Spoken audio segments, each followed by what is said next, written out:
मुझे बचाओ, बहुत दर्द हो रहा है। पानी, थोड़ा सा पानी।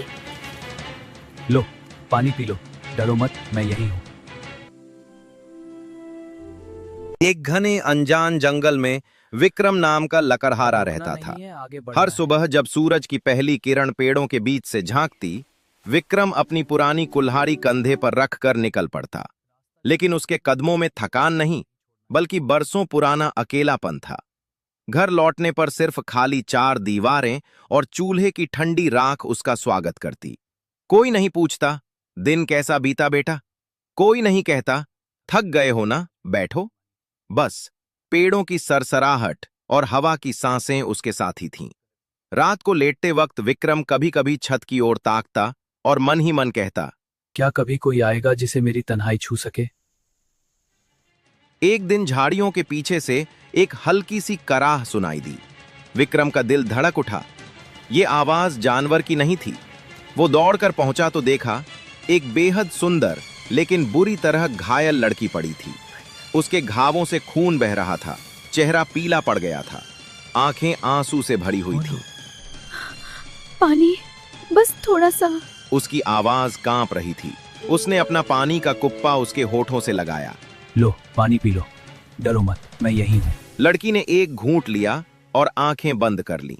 विक्रम का दिल पसीज गया। इतनी नाजुक जान इस सुनसान जंगल में? वो उसे उठा ले गया। तुम्हें कुछ नहीं होने दूंगा, मैं तुम्हें सुरक्षित जगह ले जाऊंगा। रास्ते भर वो बार बार फुसफुसाता रहा। हे भगवान, इसे बचा लो। घर पहुंचकर उसने उसे खाट पर लिटाया, जड़ी बूटियां उबालकर लेप लगाया। हर बार जब लड़की कराहती, ये क्या हो रहा है? विक्रम का हाथ कांप जाता। दर्द हो रहा है ना? थोड़ा सह लो, मैं यही हूं। रात भर वो उसके सिरहाने बैठा रहा। सुबह लड़की ने आंखें खोली। तुम बहुत अच्छे हो, मैं तुमसे झूठ नहीं बोल सकती। मैं साधारण इंसान नहीं हूँ, मैं एक इच्छाधारी नागिन हूँ। और ये घाव किसी जानवर के नहीं, ये एक भयानक श्राप के हैं।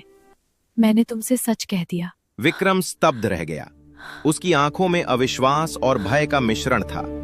लेकिन फिर उसने माया का हाथ थामा और धीरे से बोला, तुम चाहे नागिन हो या देवी, अभी तुम बस एक दुखियारी आत्मा हो और मैं तुम्हें अकेला नहीं छोड़ सकता। दिन बीतते गए। विक्रम रोज जंगल से दूध लाता, माया को पिलाता। माया की नजर में अब डर नहीं, बल्कि कृतज्ञता और कुछ और था। विक्रम जब उसके घावों पर लेप लगाता, माया की आंखों से आंसू बह जाते। तुम्हारे स्पर्श में इतनी नरमी है, कुछ ऐसा जो मैंने पहले कभी महसूस नहीं किया है। एक शाम विक्रम ने हिम्मत जुटाई। माया, मैं बरसों से अकेला हूं। तुम आई तो लगा जैसे जंगल में फूल खिल गया। क्या तुम मुझसे शादी करोगी?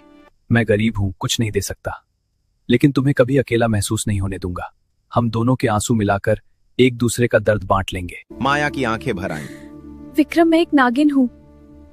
इंसान और नागिन का रिश्ता प्रकृति के नियमों के खिलाफ है और मुझ पर एक श्राप है। हमारे बच्चे के जन्म के बाद मैं पत्थर बन जाऊंगी। तुम क्यों ये बोझ उठाओगे? विक्रम ने उसके हाथों को अपने सीने से लगाया। श्राप का डर मुझे नहीं, तुम्हारा अकेलापन डराता है। अगर थोड़ी सी जिंदगी भी प्यार के बिना बितानी पड़ी तो क्या फायदा? मुझे तुम्हारी मुस्कान चाहिए। माया रो पड़ी। हाँ, मुझे मंजूर है। अगर मरना भी पड़ा तो तुम्हारी दुल्हन बनकर मरूंगी। जंगल में छोटा सा विवाह हुआ। दोनों ने एक दूसरे को वचन दिए। महीने बीते। माया ने जुड़वा बेटों को जन्म दिया, आरव और अर्जुन। लेकिन जन्म के तुरंत बाद उसका शरीर कांपने लगा। उसकी त्वचा पत्थर की तरह सख्त हो रही थी। विक्रम, माया की आवाज टूट रही थी। मेरे बच्चे, मेरे प्यारे बच्चे, मैं उन्हें देख नहीं पा रही। मुझे पत्थर बनते हुए महसूस हो रहा है। मैं तुम्हें छोड़कर जा रही हूं। उसकी आंखों से अंतिम आंसू बह निकले। विक्रम चीख पड़ा, नहीं माया, मत जाओ। मैं तुमसे प्यार करता था, तुमने मुझे जीवन दिया था और अब ये। फूट फूट कर रोया। गरीबी की मार इतनी तेज थी कि उसने एक बच्चे को नदी में बहा देने का फैसला कर लिया। दोनों को कैसे पालूं? एक को तो बचा लूं। तभी ऋषि प्रकट हुए। उनकी आंखों में करुणा थी। मूर्ख मत बनो विक्रम, ये दोनों राजकुमार बनेंगे। इन्हें अलग मत करना, यह भाग्य का खेल है। विक्रम ने दोनों को रख लिया, लेकिन हर रात वो पत्थर की मूर्ति के पास बैठकर रोता। माया, तुम्हारी वो गर्माहट कहाँ चली गई? तुम्हारी हंसी अब कहाँ है? अर्जुन बड़ा हुआ। एक दिन मूर्ति के पास बैठा उसने पूछा, बाबा, ये मूर्ति कौन है? विक्रम ने सारी सच्चाई बताई। कोई मूर्ति नहीं है बेटा, ये तुम्हें तुम्हारी माँ है और फिर हमें छोड़कर पत्थर बन गई है। अर्जुन के सीने में आग लग गई। मैं अपनी माँ को वापस लाऊंगा बाबा, चाहे इसके लिए मुझे अपनी जान ही क्यों न देनी पड़े। वो जंगल में निकल पड़ा। रास्ते में ऋषि मिले। बेटा, 7 सवालों के जवाब ढूंढो। हर जवाब के साथ तुम्हारी माँ का एक हिस्सा वापस आएगा, लेकिन याद रखना, हर जवाब के साथ तुम्हें कुछ खोना भी पड़ेगा। घायल पक्षी मिला। मुझे लाल तालाब का पानी चाहिए, वरना मैं मर जाऊंगा। लाल तालाब? तालाब पर राक्षस ने रोका। यह पानी तुम तभी ले सकते हो जब मेरे सवाल का सही जवाब दोगे। बताओ, तुम्हारी सबसे कीमती चीज क्या है? अर्जुन की आंखों में आंसू थे। मेरे पास सिर्फ अपनी जान है, ले लो इसे मेरी माँ के लिए। उसने आंखें बंद कर ली और राक्षस गायब हो गया। ये था पहले सवाल का जवाब, निष्काम प्रेम। ऋषि आए। निस्वार्थ प्रेम। घर में माया का चेहरा वापस आया। विक्रम चीखा, माया, तुम्हारी आंखें गुरुते, तुम मुझे देख रही हो? दूसरा सवाल, क्रोध की गुफा। अंदर उसका अपना गुस्सैल रूप खड़ा था, जो उसे उकसा रहा था। तेरे पिता ने तुझे फेंकने की कोशिश की थी। अर्जुन रो पड़ा। फिर भी वो मेरे पिता हैं, मैं उन्हें माफ करता हूँ। गुफा टूटी। माया के हाथ वापस आए। विक्रम ने उन हाथों को छुआ और फूट फूट कर रोया। तीसरा सवाल, सोने का गांव। लोग भूखे मर रहे थे। अर्जुन ने राजा से कहा, महाराज, आपकी प्रजा तड़प रही है और आप अभी भी सोना गिन रहे हैं। मेरा दिल टूट रहा है। उसने लालच के खिलाफ लड़ाई लड़ी। जवाब मिला, संतोष। माया का धर वापस आया। चौथा सवाल, समय की घाटी।